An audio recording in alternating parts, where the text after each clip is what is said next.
ఇక చదువు జోలికే వెళ్ళలేనంత పని చేసావు కదరా. దీనంతటికి కారణం సినిమా. రేయ్, సినిమాలో లక్షలో ఒక్కడైనా గెలుస్తున్నాడు, మిగతా వాళ్ళంతా బిచ్చమెత్తుకుంటున్నారు.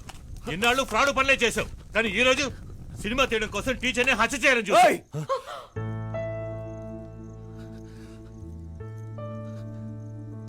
అంతకుండా అంటున్నావు? నేను హత్య చేయడం చూసావా నువ్వు? అవునయ్యా, నేను ఫ్రాడ్నే. దేనివల్ల? నీ వల్ల, నీ కఠినమైన పెంపకం వల్ల. చిన్నప్పుడు ఏడుస్తున్నా తీసుకెళ్లి స్కూల్లో దించావు. ఇప్పుడు కూడా చదువు చదువు అని ఏడ్పిస్తూనే ఉన్నావు కదయ్యా. జ్వరం వచ్చినా తీసుకెళ్లి స్కూల్లో దింపుతావు, ఫెయిల్ అయితే గుండు కొట్టిస్తావు. సైకిల్ మీద నుంచి కింద పడితే ముందు పరిగెత్తుకుంటూ వచ్చి సైకిల్ లేపుతావు. నీ సైకిల్ మీద ఉన్న ప్రేమలో కనీసం 1% అయినా నా మీద ఉందా?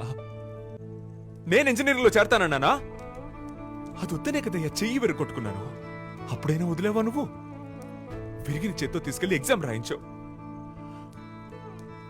కానీ ఒక్కసారైనా నొప్పి ఎలా ఉందని అడిగేవంటయ్యా.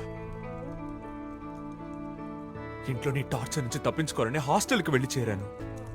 అక్కడ ఒక్క ముద్ద నోట్లో పెట్టుకోలేవు. ఏదో ఒకరోజు తృప్తిగా అమ్మ చేతి వంట తిందామని వస్తే అప్పుడు కూడా ఎగ్జామ్ ఎప్పుడు మార్క్స్ నేను మాత్రం అడిగేవే తప్ప తిన్నావా అని ఎప్పుడైనా అడిగే ఉంటాయా? సినిమా కోరిక రాగానే తిన్నగా నీ దగ్గరికేగా వచ్చి చెప్పాను.